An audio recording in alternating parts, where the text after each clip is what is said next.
ಹೊಂದ್ಕೊಳ್ಳೋಕ್ಕೆ ಮಾಡಿಕೊಂಡಂತಹ ಒಂದು ಏನಪ್ಪ ಅಂದರೆ ಟ್ರಸ್ಟ್ ನೇಮ್ಸ್ ಅಂತ ಒಂದು SIT ಇದರಿಂದ ಸಹಿತ ಹೊರಗೆ ಬರೋದಿಲ್ಲ. ಅದಕ್ಕೆ ಇದು ಸ್ವತಂತ್ರ ತನಿಖೆ ಆಗಲಿ ಅನ್ನೋದು ಎಲ್ಲರ ಬೇಡಿಕೆ ಅದರಲ್ಲೂ ವಿಶೇಷ ವಿರೋಧ ಪಕ್ಷ ಬೇಡಿಕೆ.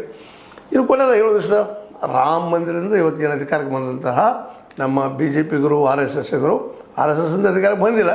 ಬಟ್ ಇವತ್ತು BJPಯ ಒಂದು ಬ್ಯಾಕ್ಬೋನ್ ಯಾರು ಇದ್ದರೂ ಅದು RSS, ಅದ್ರ ಎರಡು ಮಾತೇ ಇಲ್ಲ. ಯಾಕಂದರೆ ಇವತ್ತಿನ ಪ್ರಧಾನಿ ಆದರೂ ಸಹಿತ RSS ಪ್ರಚಾರಕರು. ಈ ಎಲ್ಲ ದೃಷ್ಟಿ ಇಟ್ಕೊಂಡು ಇವುಗಳಿಗೆಲ್ಲ ಇನ್ನು ಮುಂದಿನಲ್ಲಿ ಯಾವ ರೀತಿ ಉತ್ತರ ಕೊಡ್ಬೋದು, ಕೊಡ್ಲಿಕ್ಕೆ ಶುರು ಮಾಡಿದ್ದಾರೆ. ಈಗಾಗಲೇ ಏನು ದೊಡ್ಡ ಅಪರಾಧ ಅಲ್ಲ, ಅನೇಕ ಸಂಸ್ಥೆಗಳಾಗ್ತವೆ ಅನ್ನುವಂಥ ಮಾತು ಮಾತಾಡ್ತಾ ಇದ್ದಾರೆ. ಆದರೆ ವಿರೋಧಿಗಳು ಒಪ್ತಾ ಇಲ್ಲ.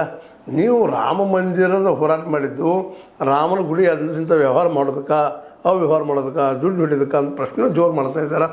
ಹೀಗಾಗಿ ಇದು ಅಷ್ಟು ಸುಲಭ ಮುಗಿಯದ ಒಂದು ಘಟನೆ ಅಂತ ಹೇಳ್ತಾ, ಅಥವಾ ಒಂದು ನಡೆದಂಥ ಒಂದು ಏನಪ್ಪ ಒಂದು ಏನು ದುರಂತ ಅಂದರೂ ಅಡ್ಡಿಲ್ಲ. ಮತ್ತೆ ರೈತರು ಗೊತ್ತಿಲ್ಲ ನನಗೆ, ನೋಡಿರಿ ಅಂತ ಹೇಳ್ತಾ ಇದು ನಿಮ್ಮ ಲೈಕ್ ಆಗಿರೋದು ಲೈಕ್ ಮಾಡಿ ಶೇರ್ ಮಾಡಿ ಕಮೆಂಟ್ ಮಾಡಿ ಜೊತೆಗೆ ಸಬ್ಸ್ಕ್ರೈಬ್ ನಿಲ್ಲಿಸ್ಬಾರ್ದು. S16 ನ್ಯೂಸ್ ಅರ್ಥ ತಿಳಿಸಿದ್ದಾರದು ಸತ್ಯದ ಕೈಗಳಲ್ಲಿ ವಂದನೆಗಳು. ಆತ್ಮೀಯ ಸಾರ್ವಜನಿಕರಲ್ಲಿ H16 ಅರ್ಥಾತ್ ಸೀತಾರಾಮದಿಂದ ಒಂದು ಮನವಿ. ಈ ಸಂಸ್ಥೆ ಭ್ರಷ್ಟಾಚಾರ, ಅನ್ಯಾಯ, ಅತ್ಯಾಚಾರಗಳಿಂದ ನೊಂದವರ ವೇದಿಕೆ. ಅನ್ಯಾಯಕೋರರ, ಭೂಗಳ್ಳರ, ನಶಾ ಸಾರಾಯಿ ಮಾಫಿಯಾಗಳ ವಿರುದ್ಧದ ಧ್ವನಿ. ರೈತರ, ಕೂಲಿಕಾರ, ಕಾರ್ಮಿಕರ, ಬಿದ್ದ ಸಮುದಾಯ ಜನರ ಧ್ವನಿ.